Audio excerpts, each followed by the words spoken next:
Joseph Estrada. Mm. Meron man po sa Pure Gold. Hindi mo kita kasi mataas ang pader.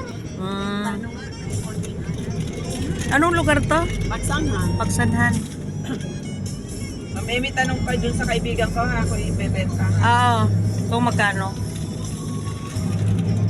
Kung mahal. Ay, lumampas tayo. Tuturo ko sana sa inyo yung bahay ng may-ari ng PWU. Ng women. So, saan? Lampas na ito. Women. Si Benitez? Oo, si Bibi. Masyado lang mag-bench. Ay, preservative yan. Si Mami pwedeng per guide. Ay, dito lang. Santa Cruz siya eh. Iba. Lugar niya to. Pagsanhan. Going to Sa Lumban. Manila dati, gamay na gamay ko din. Eh, wala ito. Tapos na yung mga anak ko. Wala na yung bahay namin.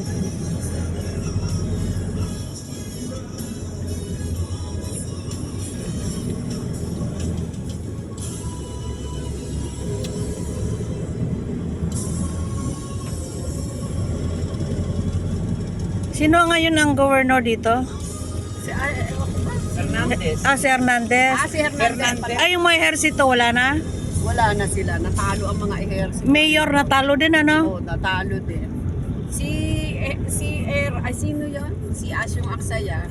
Di ba nagpupumilit pa rin siya. Ngayon, pumunta rito si Herap doon sa Kapitolyo. Oh. Pinababa siya. Ayan na, lumban na. Pamangkin. Pamangkin, bumaba ka na para maayos na ang lahat. Nagsalita si Herap. Oh. Maraming salamat po sa ganito, ganyan. Abangan nyo ang pagbabalik ng Agila. Sabi. Oh. Oo, sinabi na. Eh, bumalik. Yun na. Eh, bumalik nga siya.